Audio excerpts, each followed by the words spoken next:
Because I'm like, creativity just seems like a very positive thing overall, right? I think about children and drawing and playing and stuff when I think of creativity. But we did some research. That's funny. Hey y'all, this is Instructions Not Included. I'm Ariel. And this is Imani. Instructions Not Included is a lifestyle podcast where we talk about all the areas in life that we wish we would have more instructions on, and we are writing our own instructions. This podcast is rooted in growth, community, and wellness. We hope you learned something, we hope you laughed, and we hope you enjoyed the episode. Thanks for joining us today. Hello. Hey. I'm so happy that you're here. Again. Yeah. Hopefully again. If this is your first time though, hello. Welcome. Okay. So today's topic is about creating and consuming, how it helps or hinders our personal growth. Mm-hmm. I think when we were originally coming up with the idea, we were thinking about like creating versus consuming and the pros and cons. But then as we started fleshing out the episode, we realized that we didn't really we weren't really saying that either one was better. We weren't saying that creating or consuming is better than the other, but that both are important for your personal growth. It's just the intentionality that you use with both of them that makes the difference. Yeah. Is it going to fuel or is it going to stall your growth? Yeah. And like always, I think it's always about balance and awareness, being aware of how much you're consuming. Yeah. And if and how much you're creating, if you're creating, honestly. Right. Yeah. I think there are a lot of benefits to creating, and I'm sure y'all can think of a bunch of them. Right. But just to go over some of them, creating can build confidence and self-trust. When you make something from scratch, depending on what it is, like I cook a lot. When I make something from scratch, I feel like a scientist. Like I feel like I feel like a wizard. Like it makes you feel a little bit magical that you like put all of these random ingredients and things together and it makes something that tastes good and that people can recognize. It also, what was I saying? That it gives you confidence because it proves that you're capable, especially if you're making a dish or you're making, in my case, I'm just going to use cooking as an example. Yeah. If you're making a dish that's really complicated, that takes a couple days, that you have to have on the stove or in the oven for hours and hours, and then you finally get to the end and it tastes good, you just prove to yourself that you can do hard things. Yeah. Because it's a skill that you're learning or that you're, I don't want to say perfecting, but you're getting better at, right? Mm-hmm. And Imani, you like to cook complex things, right? And you like to bake and stuff. But even if it's just like you cook your pasta, some people are just really good at Alfredo pasta because they've done it so many times. So they're very confident and they can tell you, I make a mean pasta. And that's the same thing, right? Because you're doing it, you're being creative with it, or at least once upon a time before it became like muscle memory. It built that confidence. I like when people have like signature dishes and all that type of stuff. It's cute. It is very cute. Especially when it's really good. It's like, I love it. You spent time on this. Yeah. You know what you're doing. I feel like that's also true for like artists and things. Like people have like a signature sound or a signature look that like a go-to. Like they know that they can do this really well. They sound, Usually when you build confidence, it trickles down into other aspects of your life, right? Yeah. So when you start doing things, when you start doing things on your own, you start kind of like trusting yourself. I'm going to use sewing, for example, because like I sew and I'll just like, I like being very creative with clothes. And I think just being confident in that, first of all, making it, that's a skill on its own, but then wearing it and just being proud of it, it just trickles down into other things. Because I know I'm typically like shy, but I know that every time I make an outfit, I will put it on and I want people to see it and I'm very excited about it. Those are the times when I'll get on social media and like post a video. Like it just like exudes so much confidence. It trickles down into other aspects of your life. So And it makes sense that like because it's something that you made, like it makes you feel like the most yourself. Like that's gonna give you more confidence and trust because like it's you. Yeah. It's a reflection of you. Yeah. It's a part of For you. sure. Building that confidence and self-trust is one benefit of creating, and also on a more scientific wave, it strengthens your brain. You get neurological benefits, you build new neural pathways, you increase your adaptability, you're enhancing your problem solving skills. Yeah. That's a really good one. It is a good one because you have to think outside the box. Yeah. When you're creating. You know, when you're cooking or something, sometimes like things will be go wrong. off. Yeah. And you have to figure out how to fix it because you still need the dish at the end of the day. And then it also, kind of like you said before, it trickles down into other things. Like once you learn how to problem solve, you learn that like when you mess something up, that doesn't necessarily mean it's the end of it. Yeah. Like there are ways to combat and fix something. Or if you mess something up, you could create something totally different that may not that may not be what you intended to create, but you still made something that's good. That's very true. That's a good point.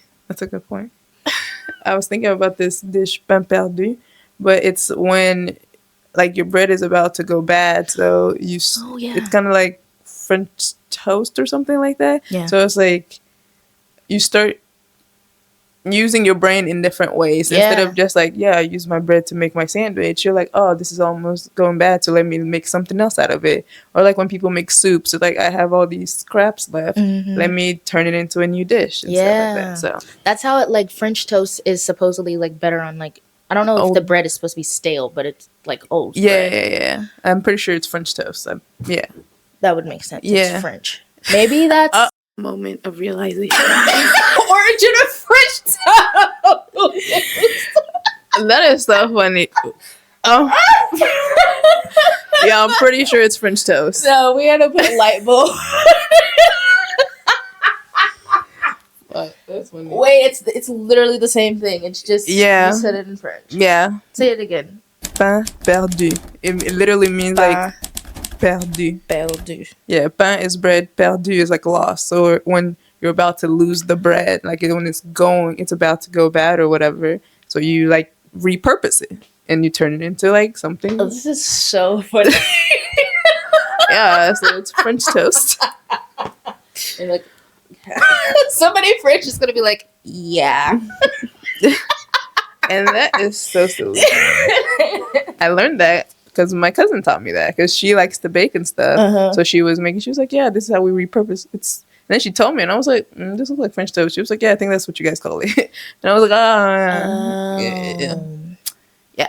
But okay, well, since we figured out the origins of French toast now, yeah, so that makes so much sense. Repurposing, right? Like you're learning new things, problem solving. It's great. I love it. We just created a new neural pathway. We really did. Because that. Anyway, that is so silly. Yeah, and our next point was the more you create, the more your brain learns to innovate. Literally. Yeah. That was that whole thing. It all goes together. I love how everything comes together always. I love how it flows. And I feel like the more you create this, so we're saying the more you create, the more your brain learns to innovate. But also the more you create, kind of like we just said, we just built a new neural pathway. Like the more you create, the more like connections and things that you can make. Yeah. It also, like the process of creating things also you gain a different sense of value for what you create or the thing itself, the product, whatever, because of the process. Yeah. You gain a deeper appreciation for the effort that it takes, the time that it takes. And sometimes even like the process of doing something, like sometimes it is the journey and not the destination. Like sometimes, a lot of times, like depending on what you're creating, people create for and kind of tying in our next point, like people create for the sake of creating. Like some people write because it's an emotional release. It's about the journey, not necessarily what the product is when you get to the end of it. Yeah. Or you right? Because it's fun. It's not necessarily, oh, I at the end of this I want to have an essay, or I want to have a painting that I can sell or show people. Like, you're just doing it because it benefits, it's a personal benefit. Yeah. Not only do you value the process, but you value the things that come out of the process. Yeah. So like, yeah, you have an appreciation for that thing. Like now, you know, like when you, if you make some pants, now you know, like, this is how long it takes to make pants. This is the process. Like, now I have a deeper appreciation. I am maybe more selective on the stuff that I buy. I'm selective on the things that I give away because now I know everything that went into it. Like, we are so, our culture is so like convenience focused now. Like, we can just go buy anything that we want, but everything that can be bought can be made. And we don't think about that most of the time. Yeah, it's funny. We're like thinking about the same thing because I was about to start saying like handmade versus like things that are manufactured where you don't really have that connection with it. Think about like when you buy like earrings, when you go to like a farmer's market, Right? And you see the person telling you and they made it. Like, these are the earrings that I made, or this necklace, and there's like, you value it more because you're like, oh, I see the person, she created it. There's only like a limited amount, and when you take it home, when you wear it, like, it's just, it's different than something like you order from like Shein or something. And it means more to you. There's a TikTok that we were talking about the other day that was just talking about like the energy. Everything has energy. Yeah. And so if you're, like you're saying, if you're buying something from somebody who created, they took the time to create it, they set up their booth to sell it to you, to tell you about the story, about the story behind it. If you buy that and then you have that in your closet or in your house, when you look at that thing, you're a lot of the times going to remember where you got it, and what it, you know, what it meant, what it means to you, or what it meant to that person. For sure. And I want to add, I think since I on my feeds, I always have a bunch of like fashion stuff going on. A lot of people say like handmade, as in like a small creator, but also like things that are mass produced are also handmade, and they like people to know like, hey, don't act like there's no one making this. But I think when you were talking about energy, there's a difference even in when things are mass produced and when you think about fast fashion and maybe how the workers are treated and all of that stuff. Like all of that energy and stuff plays a part into it. There's a sense of like carelessness, like, because people didn't, maybe they don't pay them well, like there's no care on that end. So like on our end either, maybe like we don't care either, right? Yeah. And when you were talking, I was thinking about how like when something's being mass produced, even if it is handmade, that may not be like a design that they created. They're literally just doing it for work. This is what like somebody told them to make, and they're making 200 of them or whatever they're doing. And I'm thinking about also like being disconnected from the thing itself. Like, I don't think about anyone when I think about Zara. I just think about Zara, right? As opposed to if I buy something from you, or like, oh, I got this from this lady at the farmer's market, right? Like, there's some type of connection as opposed to the other. Yeah, and even when you like look in the clothes, like it'll say made in Indonesia instead of like made by this person, or like when you buy art, it's signed by the artist versus saying made in China or whatever it says. Right. I think that's a good point of like how much you value things when you have some type of connection with the process. Yeah, and I think process. Even in, like you were saying with fast fashion, even in acknowledging that a person did hand make this, when you make that connection, and like say you're going to Zara and you make the connection like, oh, all of these things are handmade. There's thousands of them. There's thousands of them around the world. Like, it makes you think about like, okay, maybe it makes you a more conscious shopper. Yeah. I agree. And I guess like that's like the point that we're trying to make. Like, awareness does shift your perspective. Yeah. Exactly. Wow. We talked a little bit about how creating can be an emotional release. A lot of people journal or, you know, draw things just to get feelings out and things like that. Journaling or what are do you feel like sewing does that for you? Do you feel like it's a emotional? No. Yeah. I think so. It's not emotional. It gets me in the flow though. I think it just I makes love me like being in flow. Yeah. That's why I like cooking, because then I like anything that gets me in flow, like anything that makes me gets me out of my head. Yeah. So it can be a form of reflection and emotional release. So those are some examples of how creativity can fuel personal growth. And now we're going to talk about ways that consumption can fuel personal growth, which I think consumption definitely gets a bad name, because especially because of technology and social media and just constant access to scrolling and mindless consuming. But it definitely can be a good thing, especially when you're doing it intentionally. Yeah, it can be beneficial. And consumption is not only we're not talking about consuming only in like the consuming. What you were trying to say was media consumption. Yes. We're also talking about the consuming of products or, other things like that.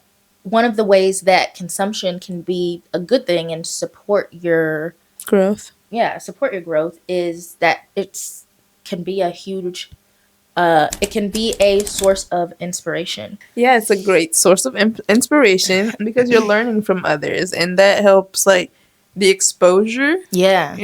It helps it expands your mind, it expands your skills. Yeah. Like it builds on the knowledge that you already have. Right. And it creates something new. Exactly. I go on Pinterest to look at clothes and fashion and stuff like that. And some of the pieces that I've made, I've seen images of the clothes on the model or something, and I'm like, oh my gosh, I too can make this. And a lot of times there'll be pieces that are like high fashion that I cannot afford. Right.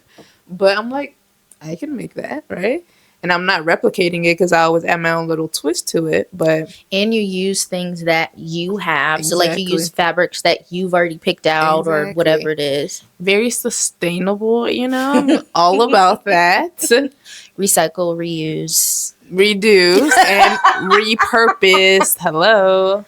But yeah, that's what I was thinking about, how Pinterest and social media is good for inspiration, for sure. Yeah.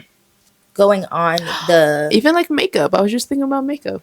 But like when we watch you watch YouTube makeup creators, content creators or whatever, and you're like, oh, I can do this instead of that, right? Yeah. It inspires you to like, do your makeup differently, right? No, it does. Yeah. Yeah. Depending on like the process that you the like how people apply it, different things, you get different ideas on how to do different things. Right. And the same thing of like, some of these products that people are using I can't spend $100 on a foundation, but I have the foundation that I have. Right. And we can make some shapes. Exactly. Yeah. Like I can still do it the way you do it, but with what I have. Results may vary. I get it, but and I do understand. But you work with what you have. Exactly.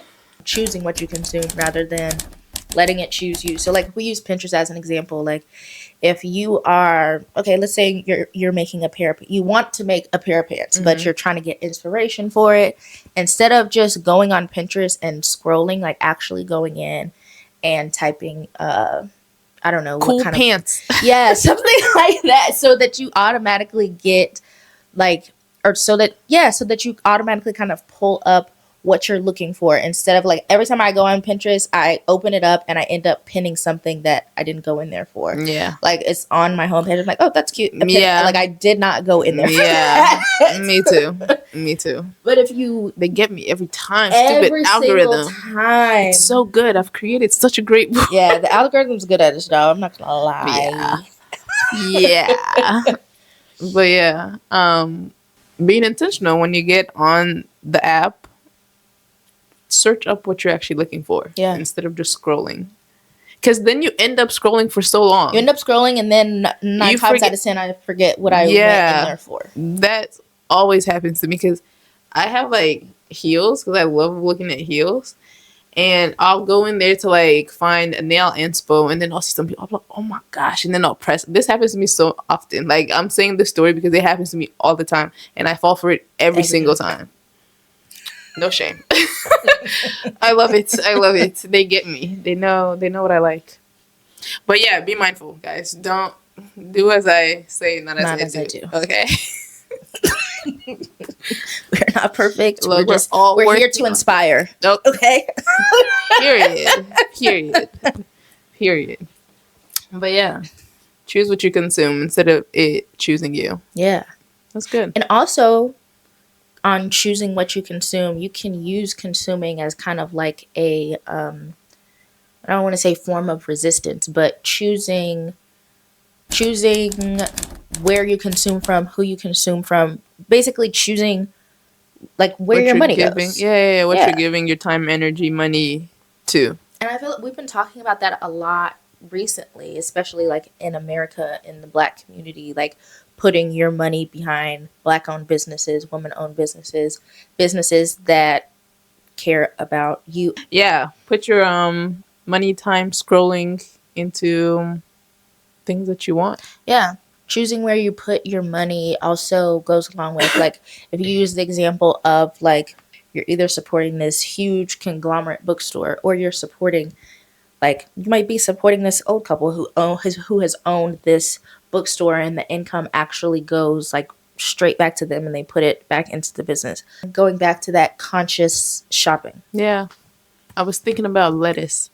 I don't know. Not lettuce. Yes, actually lettuce specifically, but I meant food because I was thinking about you cooking and like farmers market and farmers and buying it from people instead of like the store, because you can get some nice fresh in season produce from people. And I've seen this talked about, like, how when we are not, like, say we're not supporting big brands, like there are Black owned companies that sell their stuff, or there are, like you're talking about groceries, like there are farmers who sell their stuff to grocery stores. And then some people talk about how, like, by us not shopping at those stores, we're also hurting those companies. For some people, you can just go to their website and buy stuff. Yeah, so I guess that would be a maybe consequence. I don't know. I actually have listened. What's his name? Dr. Mark Lamont Hill. I love him. And he had a conversation about this. And he, like you said, like some creators and stuff will be impacted when you shift where you put your money, right? And it's indirectly because you're not trying to not give them money, but because they're part of a bigger thing that's going against what you support, they're going to get affected. But he was saying basically, yeah, some people will be hit, but we got to look at the bigger picture. Yeah, and you saying that made me realize, like, yes, some people will be hit and impacted, but then that also, it forces them to change what they're doing. Yeah. Like, yes, you get more money, but is that, like, how you want to be represented? Right. And then, like, are you thinking about yourself? Or exactly the whole, right? Because at that point, like, I understand everybody needs to make an income, but yeah, there's other ways for you to make money. Yeah, there just are. No, you can literally just have a website, and that's like your name is big enough. Following, like, people love you. Yeah, some people are just gonna have to get hit, and that's the thing when you're doing community stuff. Like, things are gonna be inconvenient. Oh wow, things are gonna be inconvenient, and that's okay. If you guys listen to other episodes, you'll see how that's just like a full circle moment. And we keep having that, and it's amazing. I love it. Alignment. We love some alignment. Yeah, that's really great.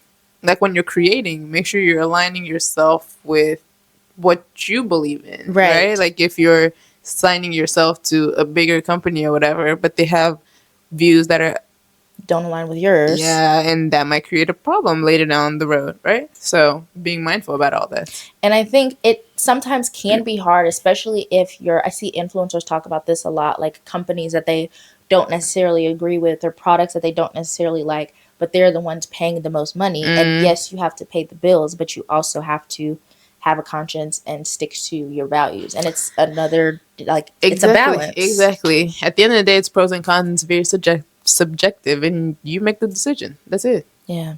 And so now we've talked about how creativity and consumption can be positive. And can have a positive impact on your personal growth. Yeah. So now we're going to do the other side of that, which is how it can hinder or stall personal growth. Yeah. And at first, when we were thinking about how creativity can hinder your personal growth, I was having trouble because I'm like, creativity just seems like a very positive thing, positive thing overall, right? I think about children and drawing and playing and stuff when I think of creativity, but we did some research and we sat there and thought about it. Had some discussions. Even when we were just talking about like when you're creating and where you're putting your ideas and everything, like who you give access to it. Like if you're making a collection with, and you have to choose a vendor, let's say you're creating something and you have to choose a vendor. That's part of the creative process, choosing somebody who's, aligned with your values and all of that. A way that you can hinder or stall that personal growth is choosing things that don't align with your values. And so then now you're conflicted. Yeah. Number one on our list was overthinking and perfectionism. And I think when we say that, it like a light bulb pops up. Like, yeah, actually, that makes sense. Because when you create stuff, sometimes you overthink. Yeah. Sometimes you're not just creating for the sake of creating, and it's not coming from that like state of flow. You start thinking about maybe like the end result or like the details. Is it good enough? Are people gonna like it? You get very bogged down into that, and making it perfect. Yeah, instead of just letting your mind go where it wants to go. Yeah. So that's one way we thought of. Kind of like I was saying just now, is it good enough? Are people going to like it? Also that fear of judgment and external validation. Yeah. I feel like that's a big one. Yeah. It's always been applicable. But I think also because now we have so many ways to share everything. You can share your work with people in a matter of seconds and minutes.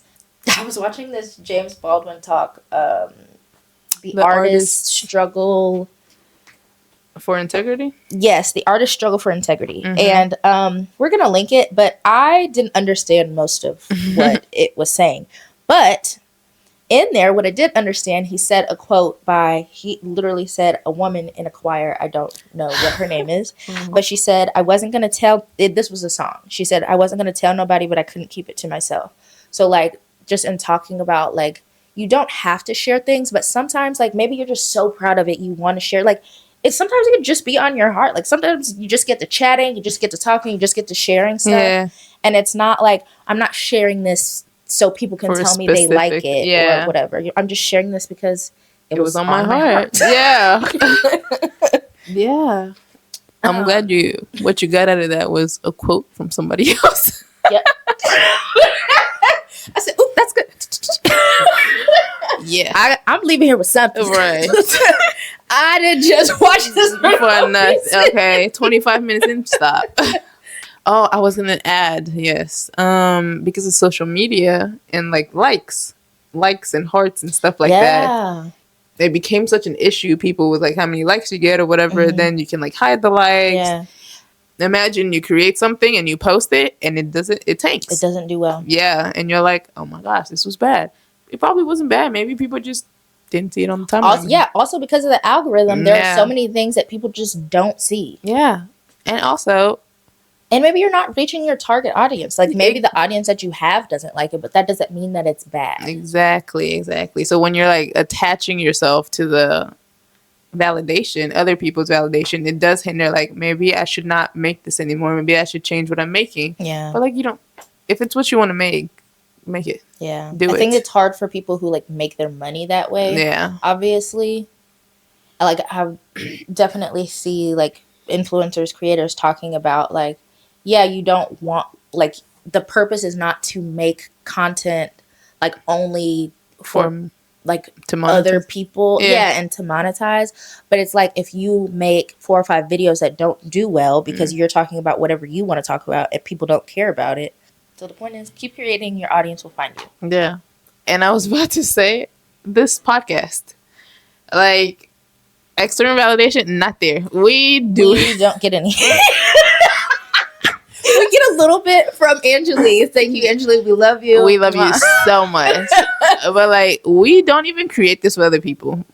We don't create this. We kind of don't even expect other people to watch. And it's not that we don't expect. No, we kind of don't expect other people to. We do this because it's on our hearts. It's a creative process. That's literally like, that's why we started doing it. That's why we continue doing it. Yeah. Like, and that's why whenever we're like re-recording an episode and I don't feel inspired, I want to quit. Yeah. I'm like, this is not. Yeah. She's like, no one's even doing this. We're doing this for no reason. Like, we don't even get paid. Okay, well. But we decided to do this. Yeah. And that's why we're still doing it. Yeah. I lose sight of it when I'm. Yeah. When. Not inspired. When I'm not feeling creative, it's a creative endeavor, and when I'm not feeling creative, it feels pointless. Yeah. That's what it is. I feel you. But yeah, like, you just gotta do it. And that's why I think we do so well when we talk about it. I mean, when we have these conversations, it's because we're not thinking too hard. Obviously, we have a goal and we think about our audience, but also we don't, for the most part. Yeah. I think we think about our audience in the way like we structure. Yeah, the way we structure. Like, we just want to make sure like the episode flows and it makes sense. And it's still like educational. Yeah. Like, our goals are still getting through, or still coming through correctly. But everything else we kind of. But also, that's again like what we want out of it. Like, we want our episodes to be educational. That's very true. Like, there are people who just record podcasts. They just set up and talk. That's just not the kind of podcast that we wanted to create. Yeah. And if you see it that way, that's not what it's supposed to be. There is structure. Hello. There's research. Come on now. There's neural pathways. You should be building and stuff. Listen to a whole talk that I didn't understand for this. That is so funny. But I love it. And it's so great. But yeah, I just wanted to point that out. External validation. That's hilarious. That is so funny. Yeah, we don't get any external validation. Like, we actually like so. But we just keep doing it because that's not the purpose. We really don't do it for anyone but. That's so funny. That's so funny. And it's so funny because like when people in our lives bring up the podcast, I'd be like, podcast? Why are we talking about this? Why? And it's not even that we're not proud. We're very proud of it. We put in so much time and effort and energy and money into all of this. But at the end of the day, we do it because it's what we want to share. We want to put out there. Yeah. That's cute. Funny. I like it. I love it. Third point, authenticity. Losing authenticity. Sometimes during the creative process, when we're talking about, when you're so worried about how it's going to come across, or maybe the money that you're going to make. How it's going to be perceived. Yeah. Sometimes you might tend to follow trends maybe, or just do what you think is that. Oh my gosh. You know, Six Black, whatever. Yeah.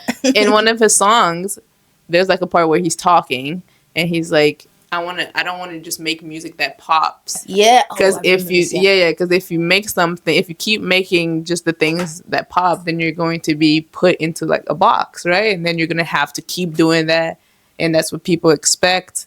And you're going to be stuck in that. And then it hinders your creativity. I love that, actually. It's so funny that just came to mind. We're also neural pathways. Okay. Yeah. So he was saying he doesn't want to lose his authenticity, his creativity. He wants to put out what he wants to put out. And if you like it, you like it. If you don't, keep moving. That's great.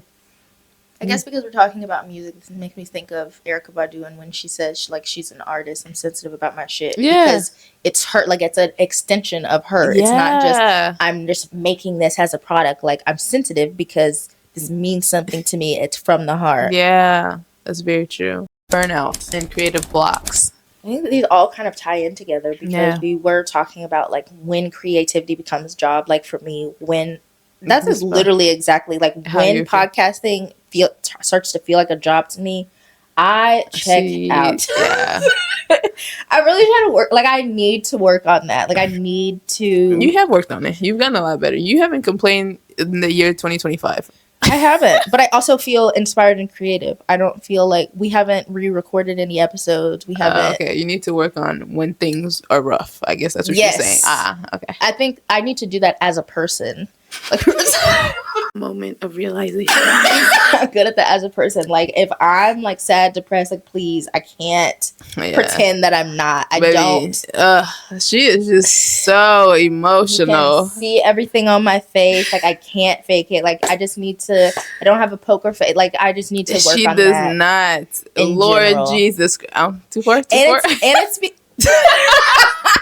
It's because I'm so in my head. Like, if something's going wrong, I am like, it's just circling in my mind. That is so funny. Yeah, it's really This girl does not have a poker face. You gonna know it. She gonna be like, no, I'm tired. No, I don't want to do this. No.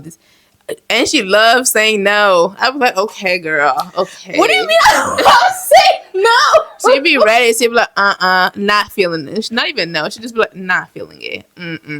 Yeah, I'm like, well, because are you gonna feel it in an hour? When I force myself to do it, it stops feeling enjoyable, as our notes say. It hinders her creative process. That's constantly pushing for output can drain you mentally and emotionally. It's in the notes, Ariel. It's in the notes. Okay.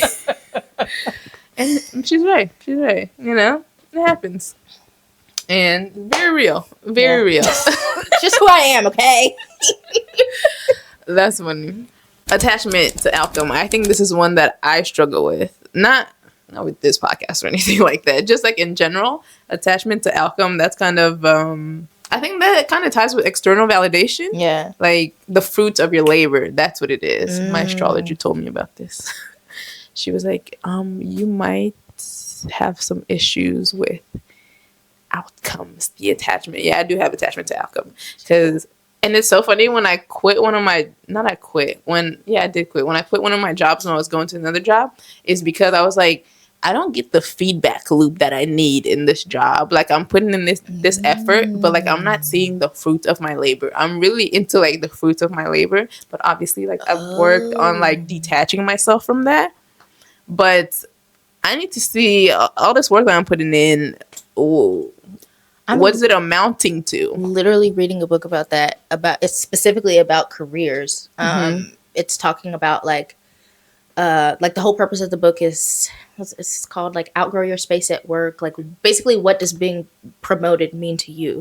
And for most people, it's like it represents like progress, that I'm like doing well in something and all of that. Like people don't like to feel stagnant. All of that. And that was at the job that I was crying at and stuff. And I'm like, I'm doing this work for what? Yeah. For what?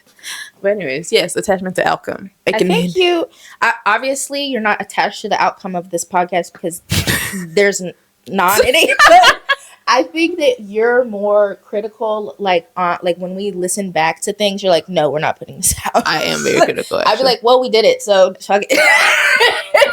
You'd be like, That's very true. I am very critical. That is my problem. Yeah, you do not be with the bullshit. No, I'd be like,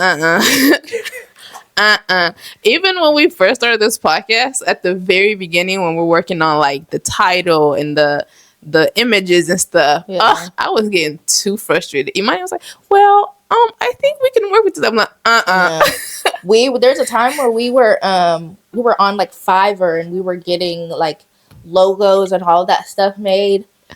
Aria made them people do like 20 drafts. Like, I'm not even lying to y'all. But some of them were really bad. Like, I'm not even gonna. There was a lot where I was like, yeah, we can't even use this. Especially since like I'm not like super artistic, but I can draw a little bit, do a little bit, whatever. And when I'm paying someone for their creative vision, and I remember being like, I can do better.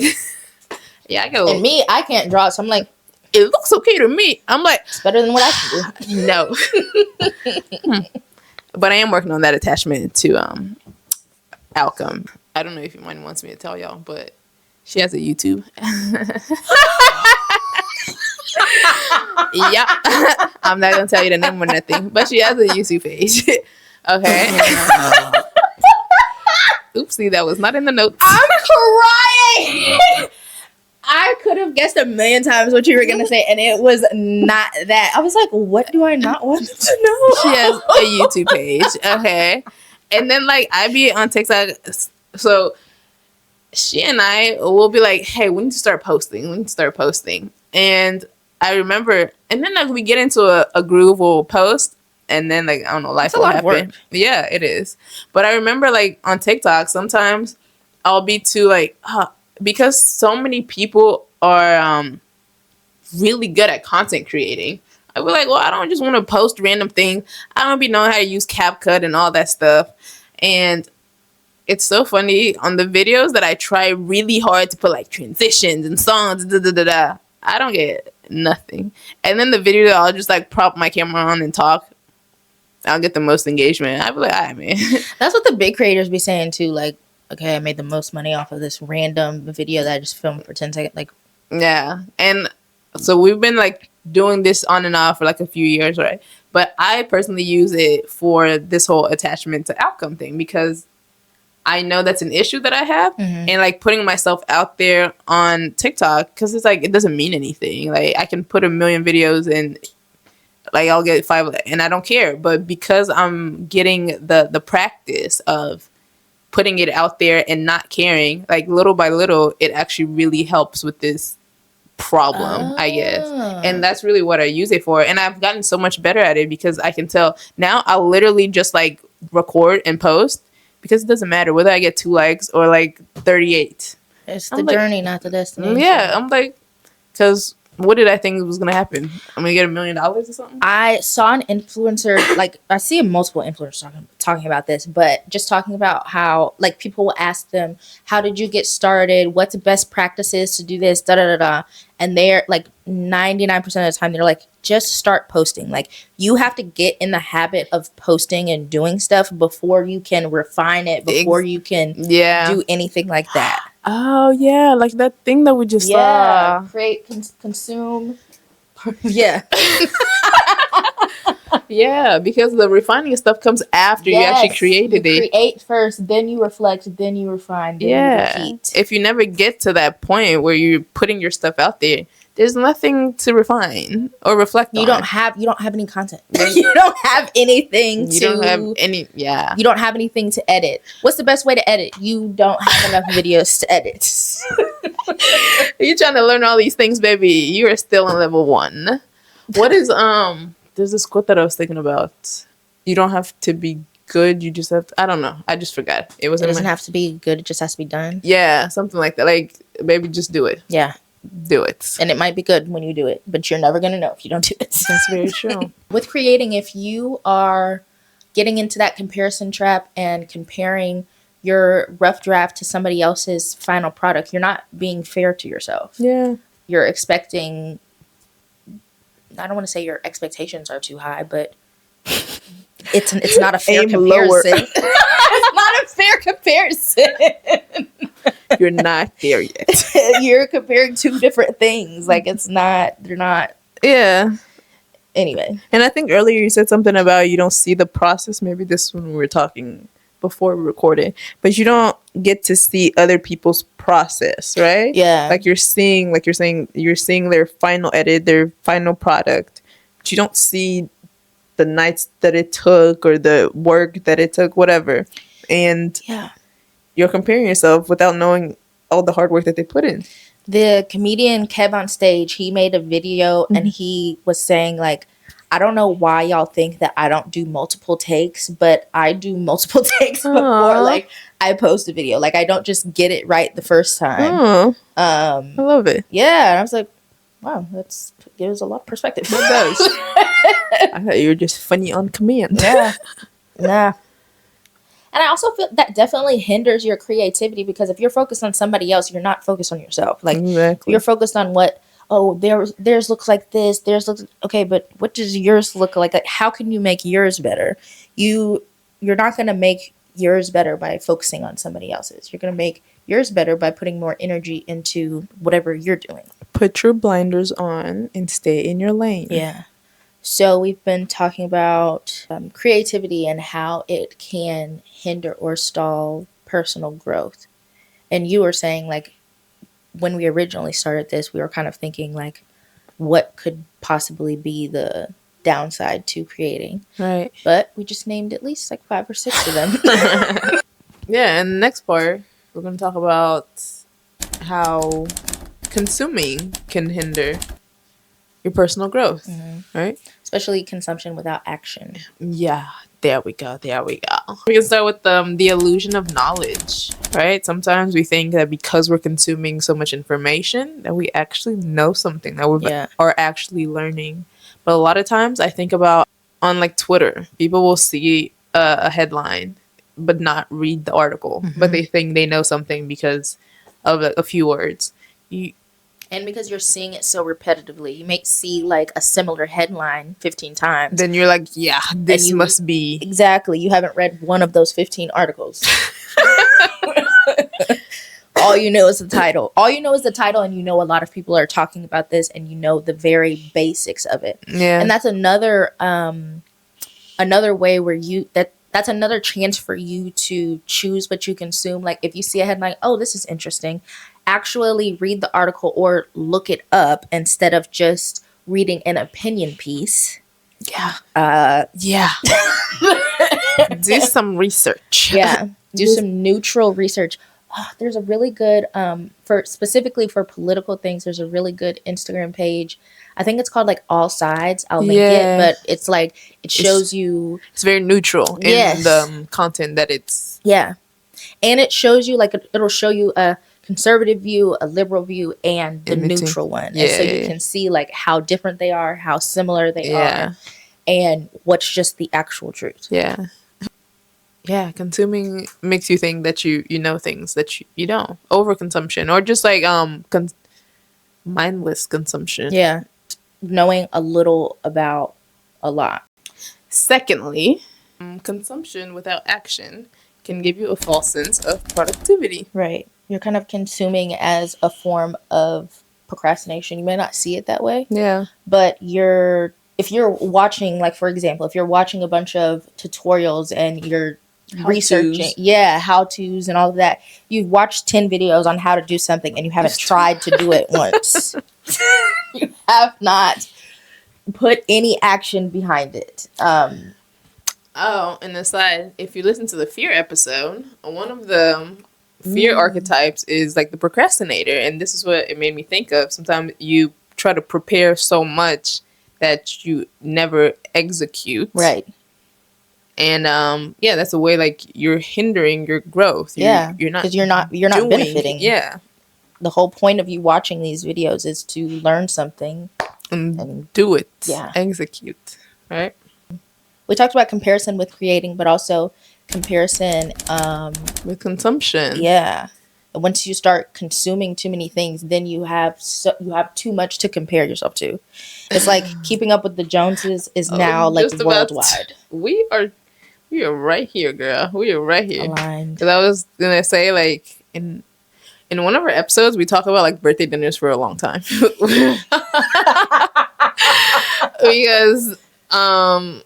Because of everything we see on social media, like your birthday becomes this huge thing. Like you have to take a trip, but it can't be the same place that everyone else goes to. It has to be this new thing because we're so overconsumption. You keep seeing it, so it's normalized in your head, but that's not real life for real. Or it doesn't have to be, at least. It doesn't have to be. Yeah.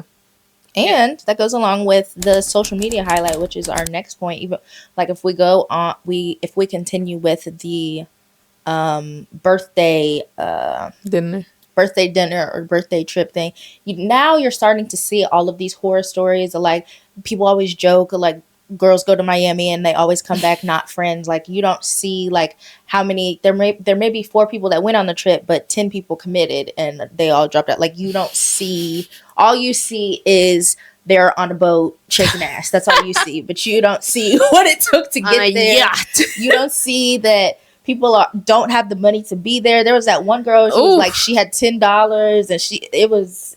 Oh my gosh. You know what? But you just see the pictures that they took on the little, what's that, GX7, the camera that everyone was there? The digital camera. you just see the pretty pictures, but you don't see everything behind that. Yeah. Oof. There's a lesson in there somewhere, right? There's a message there. Right. I'm gonna sit here and let y'all digest that a little bit. Okay. And also consuming, if you're consuming a highlight reel. So like when you think about like in relation to creating or having your own career, like we talk a lot about like kids believing like that it's so easy. You're watching football, basketball players, you're watching influencers, and you think that achieving that is easy, even though it is possible. It's not easy. You only see that person's success. You don't see how they got there. You also don't see the thousands of other people who tried to do that thing who weren't successful. Exactly. Obviously, a lot of ways that consumption can hinder your growth, but those are the 4 main points that we wanted to hit on. Kind of the illusion of knowledge, a false sense of productivity, comparison, and then the social media highlight reel that we just talked about. When to create and when to consume. So we wanted to convey that neither is better than the other. Yeah, it's all about balance and awareness. Be intentional about how much you consume, what you consume, and also choosing what you consume. Yeah. And then creating. For the sake of creating. Yeah. Don't get too caught up in the comparison or the overthinking or just attachment to outcome. Yeah, and I think one thing that we didn't mention is I think we did a pretty good job of saying like different forms of creating, like writing, cooking, journaling, but we want to emphasize the importance of like everybody is a creator and everybody should create. You don't have to be like painting a picture, like you don't have to be like a professional artist. Right. It can literally be journaling, it can be cooking, it can be whatever it is that you are taking nothing and making something. That's creating. Yeah. Some people are really good at like making playlists and making things that go like together and flowing. Like DJs, that's their whole job. I love that. I think like intelligence and creativity, like people really box those things in, and you need to expand it. Everyone is intelligent in their own right. Everyone is creative in their own right. Exactly. There's a quote that I heard from an astrologer or something. It was, but what you're most passionate about is what you're most intelligent about. Like if you really, if you take the time to like listen to people and what they're really passionate about, they're so knowledgeable about that thing. I love listening to, a lot of people do. Too. Like I've seen so many things that people are like, I love listening to, like, what are you passionate about? What do you love? I don't like that question, but. What are you passionate about? Yeah. I don't like it either because you kind of, honestly. You got to just listen to someone talk. You got to like, you got to be in conversation with someone and kind of see what they're gravitating towards or see what their reaction is when you talk about when they light things. up. Yeah. I love that. I love seeing someone light up and like, oh my gosh. Tell me more. Yeah, it's great. So yeah, like you said, creativity and everyone is creative. We're all creative. So find your thing and do that. Or your many things, right? You don't have to be good at one thing. Just an outlet. Express yourself. Yeah. And you don't even have to be good at the thing that you're doesn't creating. Have to be good. It just has to be. Just do it. A thing. Just do it. Yeah. All right. Thank you for tuning in. And also catch us on YouTube because we are on YouTube now. Yes, I'm so excited. I'm so excited for you guys to see this. Me too. It's going to be cute. Thank you for joining us on this episode of Instructors Not Included. We hope you enjoyed it, we hope you laughed, and we hope you learned something. To continue the conversation, please follow us on social media at ini.pod. Don't forget to follow, rate, and review. See you on the next one.